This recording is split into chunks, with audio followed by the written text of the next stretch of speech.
Hello friends, welcome to our YouTube channel top SSC GK में। तो friends कैसे हो आप लोग? आई होप आप सब बढ़िया होगे और अपनी एसएससी जीडी भर्ती 2023-24 की यहाँ पर तैयारी में लगे होगे।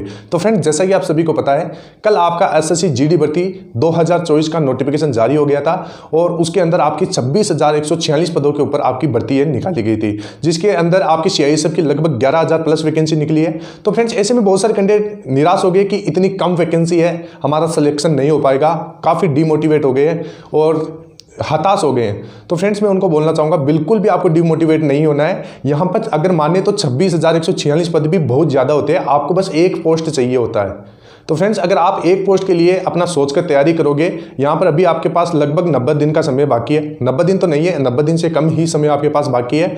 तो अगर आप आज से ही लगभग 8 से 10 घंटा पढ़ दोगे तो आपका सिलेक्शन कोई नहीं रोक पाएगा। तो फ्रेंड्स आज का ये वीडियो होने वाला है, यानी जब आप फॉर्म अप्लाई करते हैं तो उससे पहले आपको किन किन बातों का ध्यान रखना है, किस प्रकार फॉर्म अप्लाई करना है, इसके साथ साथ कौन से पॉइंट है जिनके ऊपर आपको ध्यान में रखना है। इसके साथ साथ मैं आपको बता देता हूं, जैसे आपका पोस्ट प्रेफरेंस होता है तो पोस्ट प्रेफरेंस आपको किस प्रकार बनना है, और इसके साथ साथ आपका फोटो हो गया, सिग्नेचर हो गया, इसके साथ साथ आपका जैसे कास्ट सर्टिफिकेट है। बहुत ज़्यादा डाउट होते हैं कास्ट सर्टिफिकेट को लेकर, OBC, general, EWS, SC ST किन लोगों को ये बनवाना होता है, ये सारा कुछ इस वीडियो के अंदर बताने वाला हूँ। वीडियो बहुत इंपॉर्टेंट होने वाला है, वीडियो के लास्ट तक बने रहिएगा। और अभी तक आपने हमारे चैनल को सब्सक्राइब नहीं किया है तो चैनल को सब्सक्राइब करके बेल आइकन को जरूर प्रेस कीजिएगा, जिससे भर्ती संबंधित नई नई जानकारी आपको सबसे पहले मिल सके। तो चलिए फ्रेंड्स शुरू करते हैं और बात करते हैं आपका एसएससी जीडी भर्ती 2024 के बारे में। तो फ्रेंड्स यहाँ पर वीडियो शुरू करने से पहले मैं आपको बता देता हूं, अगर आप भी एसएससी जीडी भर्ती 2023-24 की यहाँ पर तैयारी में लगे हुए हैं और आपने बेसिक कवर कर लिया है और अगर आप प्रैक्टिस करना चाहते हैं और अभी तक आपने कोई बुक परचेज नहीं की है, तो मैं आपको सजेस्ट करना चाहूंगा किरण पब्लिकेशन की ये सब्जेक्ट वाइज बेस्ट बुक आपके लिए बहुत फायदेमंद रहने वाली है। यहाँ पर मैथमेटिक्स, रीजनिंग, सामान्य ज्ञान और हिंदी सब्जेक्ट वाइज बुक मिल जाएंगी। इन प्रत्येक बुक के अंदर आपको 120 सेट मिल जाएंगे और इसके साथ साथ आपका 2019 से लेकर 2023 का जितना भी एसएससी जीडी का पेपर हुआ है वो इनके अंदर शामिल किया गया है। इसके साथ साथ टीसीएस द्वारा प्रीवियस ईयर के क्वेश्चन सेट्स इसके अंदर डाले गए हैं, यानी जो आपकी टीसीएस है वो एग्जाम कंडक्ट करवाती है, किस प्रकार के क्वेश्चन पूछे जाते हैं वो इनके अंदर डाले गए हैं। तो ऑल ओवर आपकी शानदार बुक मानी जाती है। सोल्ड पेपर मिल जाएंगे, इसके अंदर फुल सॉल्यूशन मिल जाएगा। इसके साथ साथ अगर आप इन बुक को इस फेस्टिवल सीजन के अंदर परचेज करना चाहते हैं तो किरण पब्लिकेशन की तरफ से यहां पर आपको 40% डिस्काउंट मिलेगा।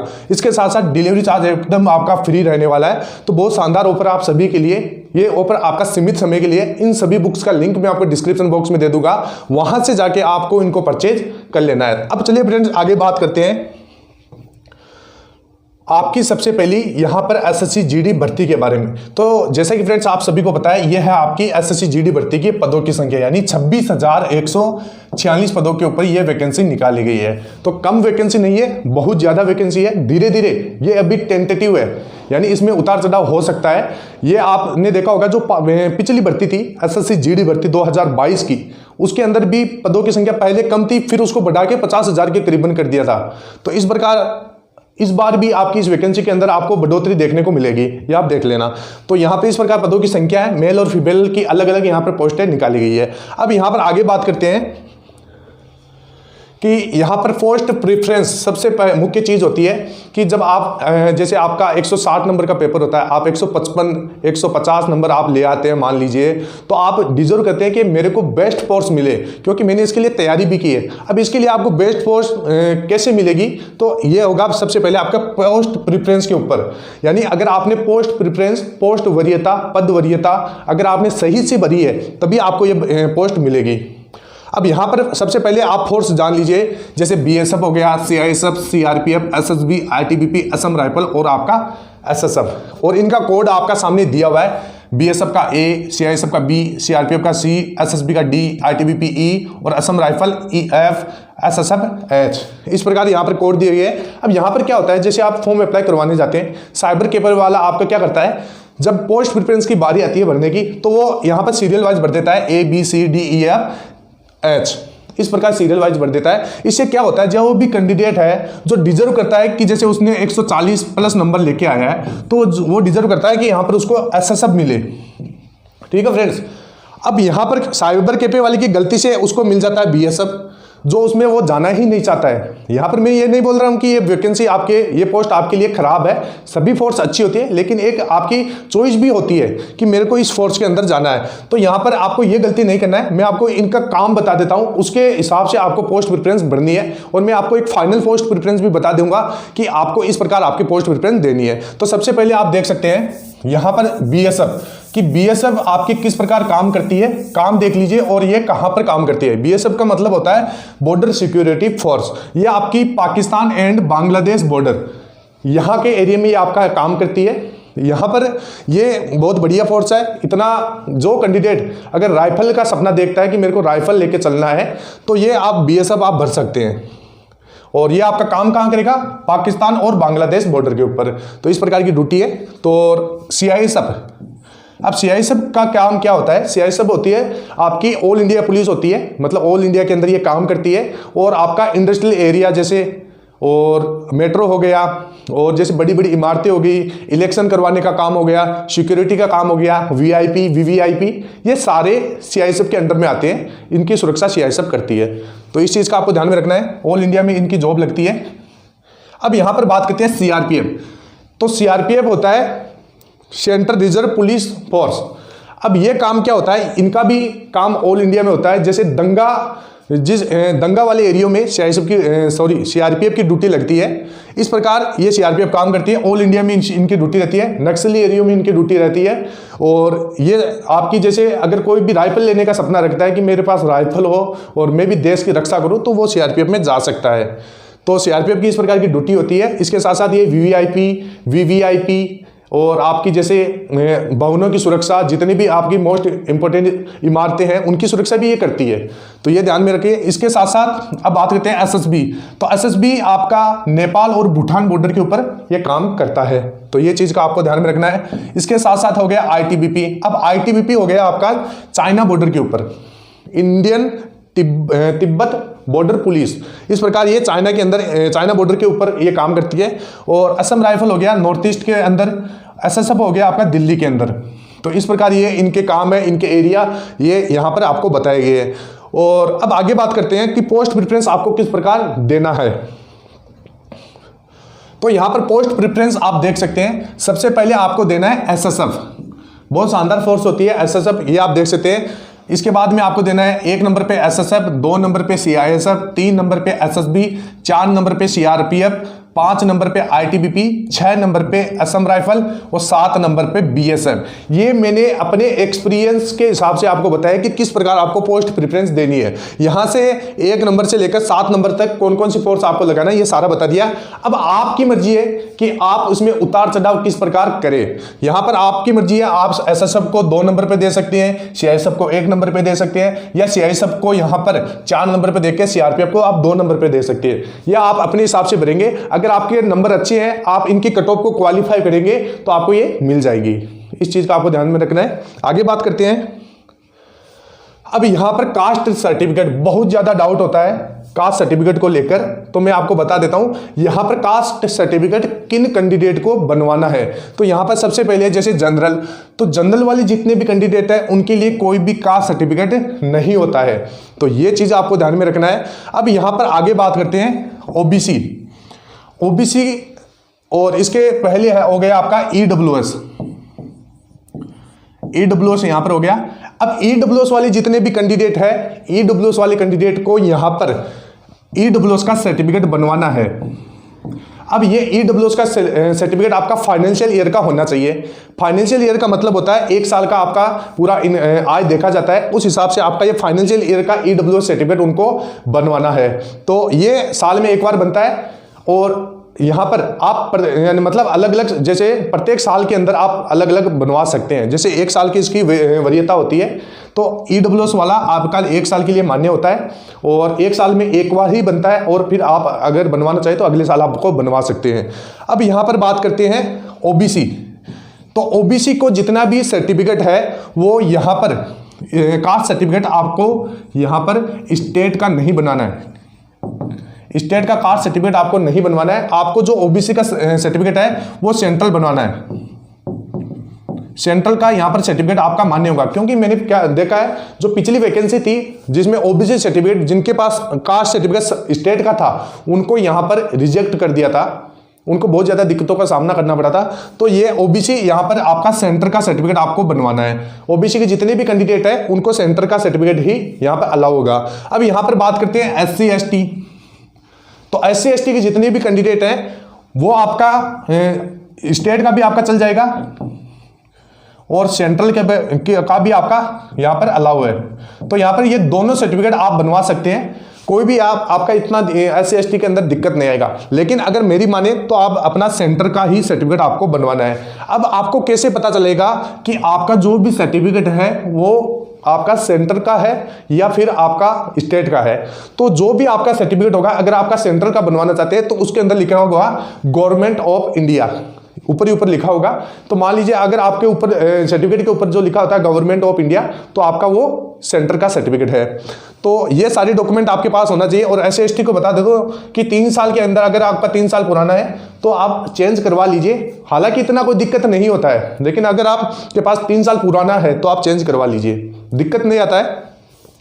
तो ये सारे डॉक्यूमेंट आपको इसका सर्टिफिकेट इस प्रकार बनवाने हैं। और ये कब तक होने चाहिए ये मैं आपको बता देता हूं। जो आपकी लास्ट डेट है 31/12, इससे पहले के ये सारे डॉक्यूमेंट होने चाहिए। अब यहां पर ये क्रूशियल डेट ही है, यानी क्रूशियल डेट का मतलब वो होता है जो आपकी SSC GD की फॉर्म अप्लाई की लास्ट डेट होती है, उस लास्ट डेट से पहले के जितने भी डॉक्यूमेंट है वही आपका SSC में अलाउ होते हैं। SSC GD में जब डॉक्यूमेंट वेरिफिकेशन रहता है मेडिकल के समय, उसी समय ये देखा जाता है। बहुत ज्यादा दिक्कतों का लोग कैंडिडेट को सामना करना भी पड़ता है। तो इस चीज का आपको ध्यान में रखना है, जितने भी डॉक्यूमेंट आपको वो क्रूशियल डेट से पहले के ही बनवाना है। अभी से आप अप्लाई कीजिए, इतने दिनों में आपका बन जाएगा। तो ये हो गया आपका कास्ट सर्टिफिकेट से लेकर कोई भी डाउट था। अगर अभी भी आपके पास कोई भी डाउट है तो आप कमेंट बॉक्स में कमेंट कीजिए, मैं आपका कमेंट वहां पर देखता रहूंगा और जो भी आपका डाउट है वो क्लियर कर दूंगा। अब आगे बात करते हैं आपका NCC सर्टिफिकेट।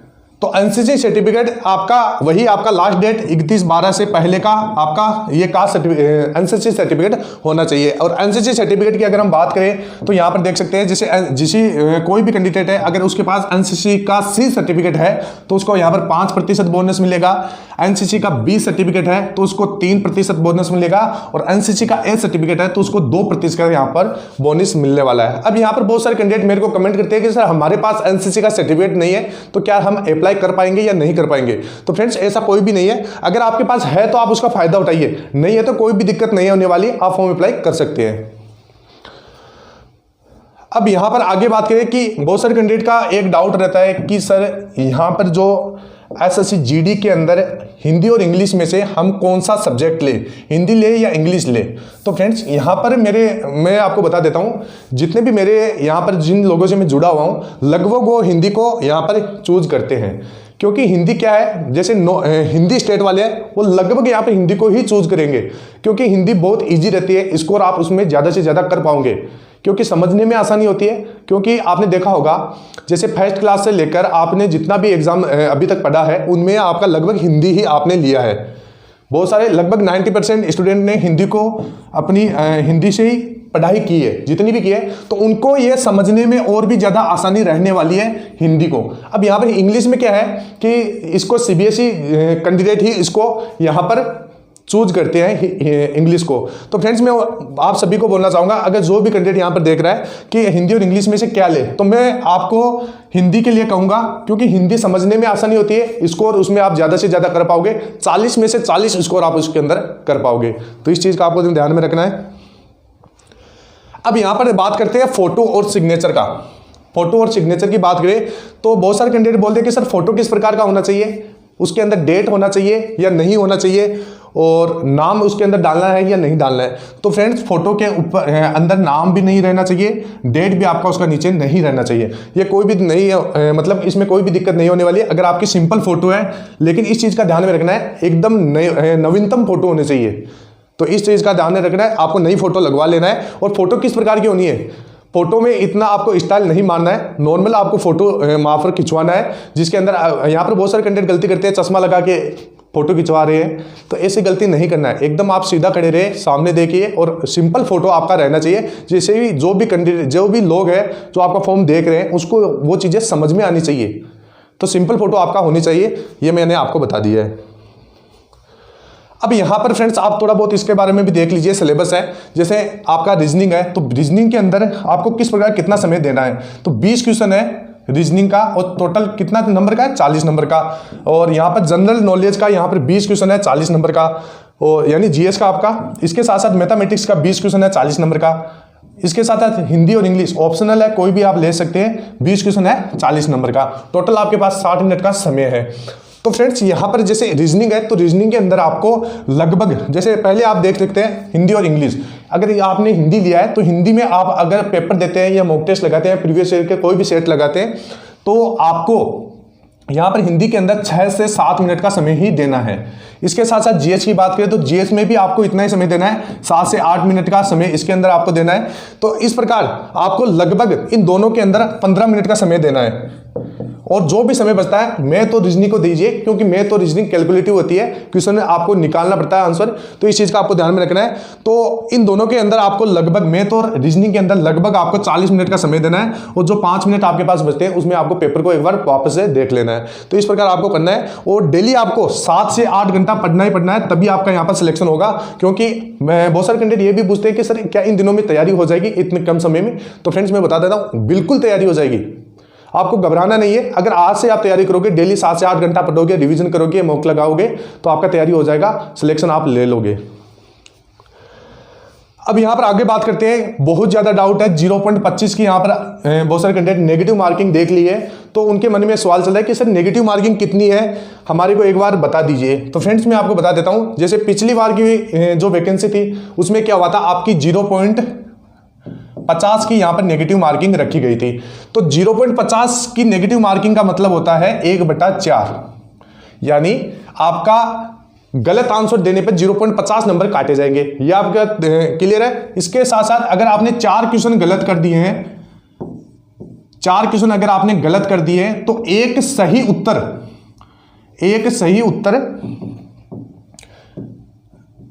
उत्तर आपका यहां पर गलत हो जाएगा। एक सही उत्तर भी यहां पर आपका क्या हो जाएगा, गलत हो जाएगा। यह होता है आपका 0.50 की नेगेटिव मार्किंग, जो आपकी पिछली वैकेंसी में थी। अब यहां पर आपकी है 0.25 की नेगेटिव मार्किंग।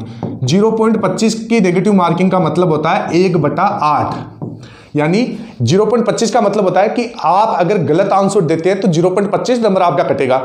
अब यहां पर 1/8 मैं इसका मतलब भी आपको समझा देता हूं कि जैसे 0.25 का मतलब यह होता है कि जैसे आपने 8 क्वेश्चन गलत किए हैं, तो आपका एक सही आंसर भी यहां पर कट हो जाएगा, सही उत्तर भी यहां पर आपका एक कट हो जाएगा। यह होता है 0.25 की नेगेटिव मार्किंग, जो आपकी इस बार रखी गई है। तो इसमें क्या है फ्रेंड्स, या तो यहां पर एसएससी, इसके अंदर थोड़ा बहुत एसएससी से मिसप्रिंट हो गया है, या एसएससी यहां पर आपके ऊपर मेहरबान है। मेहरबान तो नहीं कर सकते, क्योंकि फ्रेंड्स यहां पर इससे आपका कंपटीशन बढ़ने ही वाला है। इससे आपका इतना नहीं है कि पेपर इजी आ जाएगा, नेगेटिव मार्किंग कम रहेगी तो हमारा सिलेक्शन हो जाएगा। तो फ्रेंड्स ये सभी के ऊपर होने वाला है, इसमें इतना बड़ा कोई इश्यू नहीं है। तो यहां पर ये 0.25 है। यहां पर मेरे हिसाब से एसएससी कुछ दिन बाद में एक नोटिस जारी कर देगी, जिसमें यहां पर आपको क्लियर कर देगी कि यहां पर 0.25 नहीं है, 0.50 है। तो इस चीज का आपको ध्यान में रखना है। इसका मतलब मैंने आपको समझा दिया है। और फ्रेंड्स ये था कि जो सारे कैंडिडेट वो प्रैक्टिस बुक के लिए बोल रहे थे, तो ये सारी प्रैक्टिस बुक है, इनका लिंक मैं आपको डिस्क्रिप्शन बॉक्स में दे दूंगा, वहां से जाके आप इनको परचेज कर सकते हैं। तो फ्रेंड्स आई होप ये आपको वीडियो बहुत अच्छा लगा होगा, सारे डाउट क्लियर हो गए होंगे। अगर फिर भी आपको कोई डाउट बचता है तो आप कमेंट कीजिए। तो फ्रेंड्स फिर मिलते हैं नेक्स्ट वीडियो में, तब तक के लिए जय हिंद, जय भारत, वंदे मातरम।